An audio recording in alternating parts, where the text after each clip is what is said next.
Very good evening అందరికీ, వేదిక ముందు ఉన్నటువంటి పెద్దలందరికీ. కమల్ హాసన్ గారు, మిమ్మల్ని చూడటానికి ఫంక్షన్కి వచ్చాను. మరొకసారి మిమ్మల్ని ఇక్కడ హైదరాబాద్ చూడడం చాలా సంతోషంగా అనిపిస్తుంది. సమయం ఎక్కువ తీసుకోను, ఎప్పుడో వచ్చింది సినిమా. కళాకారుడికి ఒక సామాజిక బాధ్యత ఉంటుంది. శంకర్ గారి సినిమాలన్నీ కూడా ఒక సామాజిక నేపథ్యంలో మంచి మెసేజ్ చెప్పేట్లుగా ఉంటాయి. ఆయన ఆలోచనలు ఎంత గొప్పగా ఉంటాయో ఆయన ఎక్స్ప్రెషన్ అంత సింపుల్గా ఉంటుంది. ఇన్నేళ్ళయింది ఇంకా మారలేదు, పాటలు విన్నాం మనం పంక్తులు. ఇన్నేళ్ళయింది ఇంకా ఏమీ మారలేదు, కమ్బ్యాక్ ఇండియన్ అన్నట్టు మాట. తాత వస్తాడే తాట తీస్తాడే అన్నట్లు. సో అంత సింపుల్గా ఉంటాయి, అంత గొప్పగా ఉంటాయి ఆయన సినిమాలు.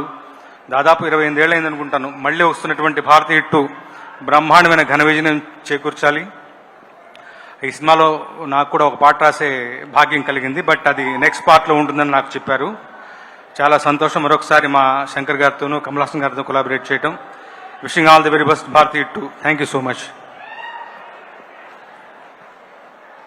Thank you sir. నెక్స్ట్ సినిమాలో మీకు ఒక పాట గ్యారంటీ, నాకు నెక్స్ట్ భారతీయుడు 3 pre release event guarantee. Okay, so ఇప్పుడు టాకింగ్ అబౌట్